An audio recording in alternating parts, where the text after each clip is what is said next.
It's Paddy here from Compass Physio. Today we're going to talk about foam rolling. I often get asked about what roller should I use, what techniques should I use, what is best. So I said I'd put together a 7-minute routine that we're going to share with you today. It's something I do myself daily, it's something I share with a lot of our clients in clinic, it's something that we use in the professional sports environment. As ever, if you have any history of surgeries, in particular back surgery, do be wary or seek our intervention. Give us a call or contact your own physio or medical practitioner prior to doing these exercises. So 7 minutes coming up, enjoy.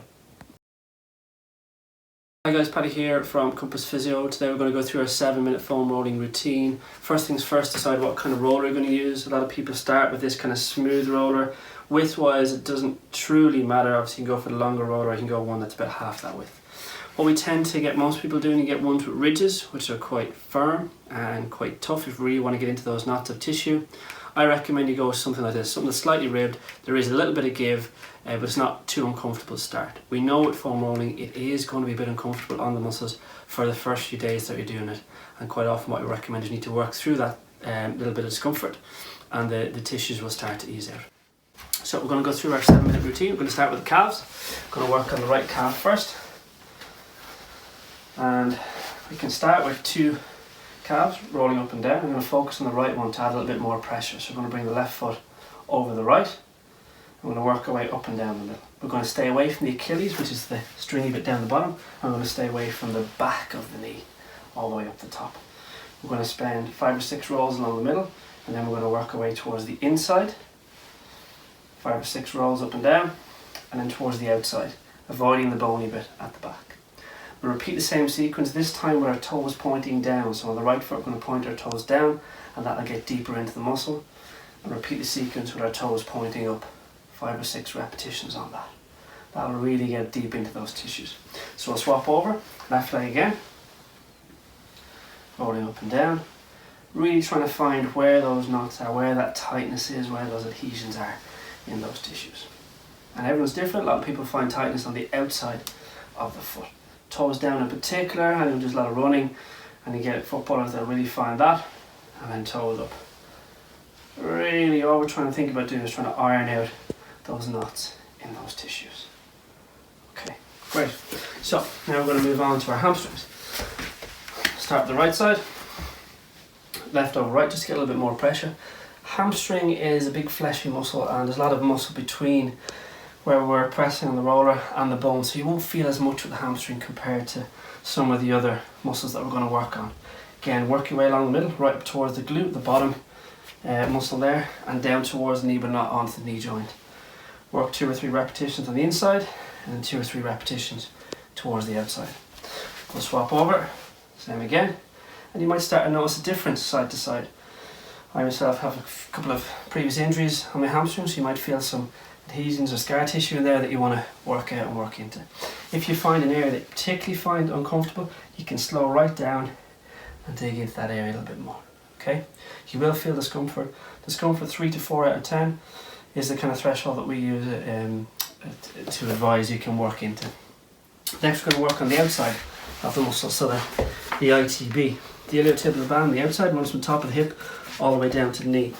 We know it's a super tight muscle or a tissue, so what we actually recommend is you come slightly forward, so you're not actually working directly on the side, you're going to tilt slightly forward, and that muscle that interconnects between the quad at the front and the hamstring at the back, that's one that's super tight and we can get some great relief from. Again, going from just below the hip bone, avoiding the bony bits, all the way down to the top of the knee.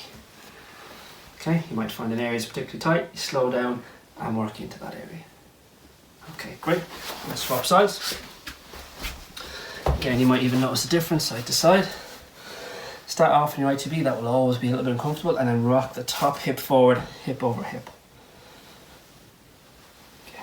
Long sweeps to start off with, and then you might find an area that's tight, and you work into that area. Use your foot at the bottom to counterbalance, and hand on top, so you're not putting as much pressure through the shoulder on that side. Okay. Again, you may notice a difference side to side. Now, this is one that's commonly given out in the clinic. The glutes. So what we're going to do here, we're going to bring our ankle onto our knee. If you have a hip replacement, we won't want you to do this. So ankle onto the knee, And the key thing is you have to turn your hip slightly towards the side that you're sitting on. And you're going to work just above the hip bone. You're going to find an area in there, often there'll be some tightness or some tension in there. Again, rocking back and forward. Common mistake we see is we see people rolling up and down quite a bit. Small area, just above the hip bone, outer thigh. That's where we want to focus on again. We'll find areas of tension and tightness, so we'll zone in on them. Same with the opposite side. Left ankle and right knee. You can see the difference there. Previous knee surgery, left hip's got tight. Yeah, a little bit of a difference. So you're going to really find some tightness and some tension there. Progressions people can use hockey balls, slithers, etc. But start with your foam roller. Okay, super important to start to slowly increase the tension on tissues and free them up. So again, 30 seconds here. If you find a hot spot, work into it. Smaller oscillations and a true hot spot or a true trigger point where you start to feel it, it'll start to actually melt and ease away. Okay, good. Next we're going to work on the lateral hip, so the TFL. So we're going to come into what we'll call a side plank position, elbow on the shoulder. We've got our hip bone here. We're going to use that as our point. We're going to go just above the hip bone. So we're going to drop into that valley just above the hip bone. I'm going to bring our hip forward slightly, so top hip comes forward, hand counterbalances. It's a very, very small movement. Okay, so imagine if you're standing, you were to put your hand on your hip like that. That's the area that we're working on. An area that really gets tight again, and we can get some great relief just by working on that for 30 seconds to a minute. Okay, we'll swap sides. Often what you'll find is, if for example you have maybe a right ankle injury and you're not putting as much pressure on the ankle on that side, you'll find the opposite side, the left hip area here, will be super tight. Okay, so it's important to get that freed up. Okay, again, great relief for anyone who's got back pain, anyone who's got hip pain, and who's doing a lot of training, a lot of running, especially a lot of field sports. Some great relief from this. Okay, so how are we doing there, timer? Good. Right, now we're going to work on our back. A lot of people we see coming into clinic tend to work on the lower back. We actually recommend you stay away from the low back, especially the low back area where we don't have the rib cage there. So we see people arching and leaning over. We actually recommend you work on the mid to upper back. So hips up in the air into a bridge position, hands behind the head, nice and relaxed, and you're working middle of the back up towards the neck, but not to the neck, rolling up and down. Okay, really nice way to free up that upper back. You can get some great relief from this. Okay, so that's what you spend your first 30 seconds doing. Second 30 seconds, what you can do, you can drop your hips down and you're going to just gently lean over. So take a breath in, and as you breathe, you're going to lean over the roller. Nice and gently, no jerking back and forward, just nice, gentle lean. Breath in, come up a touch, move down with the roller so the roller actually moves up, and breathe out and you arch backwards. Real nice way of freeing up that upper back after a long day driving, sitting at home, sitting in the office. Great way of freeing things up. Okay, so we'll just even out our mat. Now we're going to do the lats, so the side of the shoulders. Okay, so right leg will be straight, right arm will be straight, fingers pointing away, and we're going to lean just behind the armpit there. Okay, if you want to progress this, you can actually lift the hip up and you can really get in behind the armpit area. An area we carry a lot of tension because we spend so much time with our shoulders forward, head forwards, and this area gets quite tight. Okay, so again, 30 seconds, it will be a bit uncomfortable, so don't start by putting too much pressure on it. Make sure we don't get any pins and needles or numbness in the arm. Great way to free up the muscles around the lats and the back area there. Swap sides.